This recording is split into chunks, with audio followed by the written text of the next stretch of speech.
O bode expiatório no judaísmo e no cristianismo. Por espaço de cerca de 2000 anos, desde Abraão, ou pelo menos desde Moisés, praticou Israel a cerimônia do bode expiatório. Cada ano reunia-se o povo de Israel na esplanada do Templo de Jerusalém. O sumo sacerdote colocava as mãos sobre a cabeça de um cabrito, transferindo para esse animal os pecados do povo. Depois, esse bode expiatório, entre aspas, era tocado para o deserto e precipitado por um barranco abaixo, onde morria. E com ele morriam todos os pecados de Israel, como era a crença geral. Um mensageiro voltava, agitando uma bandeira branca e exclamando, aspas, Deus extinguiu os pecados do seu povo. Aleluia! Aleluia! Fechar aspas. E havia grande alegria em Israel, porque todos se sentiam como carta branca e podiam carregar de novo o carro de lixo para o próximo ano. Israel não celebra mais o ritual do bode expiatório. Com a destruição do Templo de Jerusalém, no ano 70, e a dispersão dos judeus por todos os quadrantes do Império Romano, terminou também a cerimônia do bode expiatório. O novo Estado de Israel, criado há poucos decênios, não voltou a praticar esse simbolismo.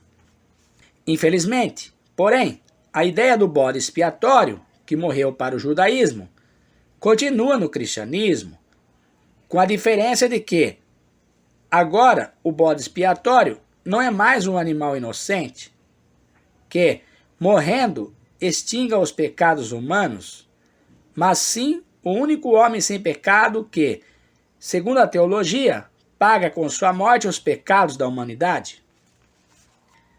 Esta ideologia se baseia em diversos equívocos. Supõe que Deus possa ser ofendido por suas criaturas, quando até homens avançados como Mahatma Gandhi atingem uma completa inofendibilidade. Quem não se sente ofendido não precisa vingar-se nem perdoar, mas quem se sente ofendido pode se vingar-se da ofensa ou então perdoá-la. Deus, porém, o Deus da teologia, ofendido pelos homens, não se vinga, nem perdoa, mas exige satisfação pela ofensa. Mas, como o homem pecador é insolvente, incapaz de saldar o seu débito, Deus exige que um homem não pecador pague o débito dos devedores. E como o único homem sem pecado é Jesus, é ele considerado como o único pagador capaz de extinguir os pecados da humanidade? E o pagamento só pode ser feito com sangue inocente do único homem sem pecado?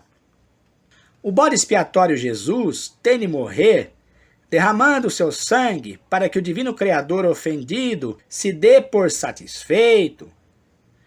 Tomás de Aquino, considerado o maior teólogo cristão, diz, num de seus poemas espirituais, que uma única gota do sangue de Jesus seria suficiente para pagar todos os débitos da humanidade.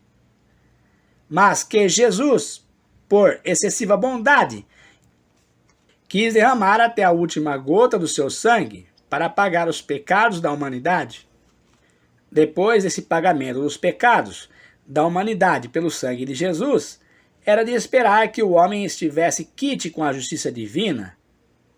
Mas os teólogos ensinam que todo o homem nasce de novo em estado de pecado, vive e morre cheio de pecados, não se sabe em virtude de que lógica. Outro equívoco dos teólogos é a ideia de que um não pecador alheio possa pagar os pecados de outro pecador. Na realidade, porém, cada pecador tem de pagar por seus próprios pecados.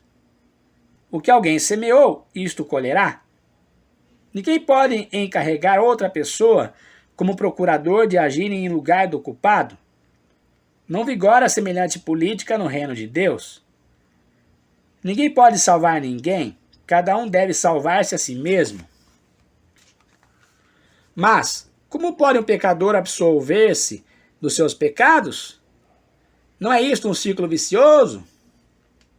Assim seria se o homem fosse apenas o seu ego pecador, insolvente.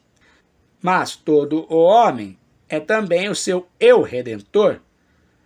Apesar de ser pecador na sua periferia humana, continua a ser sem pecado no seu centro divino. A imagem e semelhança de Deus não se apagou com o pecado.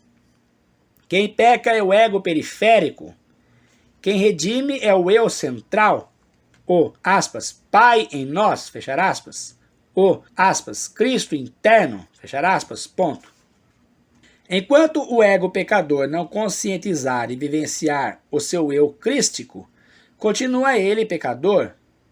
Mas, se despertar em si a consciência da sua divindade e viver de acordo com ela, redime-se dos seus pecados.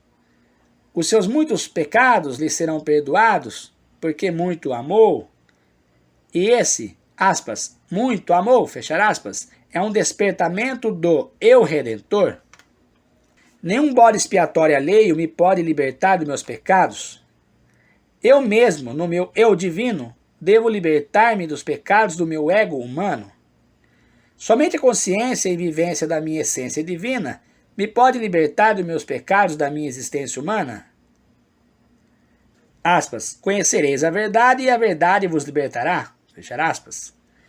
Conhecereis a verdade sobre vós mesmos, e esta verdade conscientizada e vivida vos libertará do pecado que temos, mas que não somos.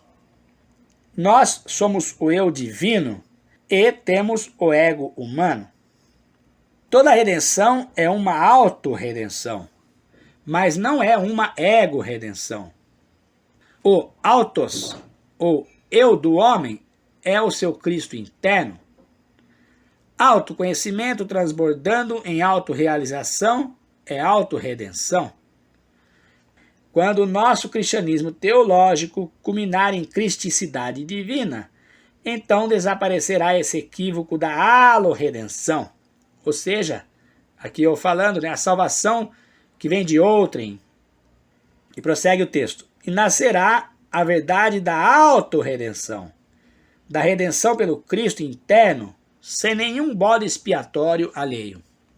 Trecho do livro Que vos parece do Cristo? Editora Alvorada, Huberto Roden.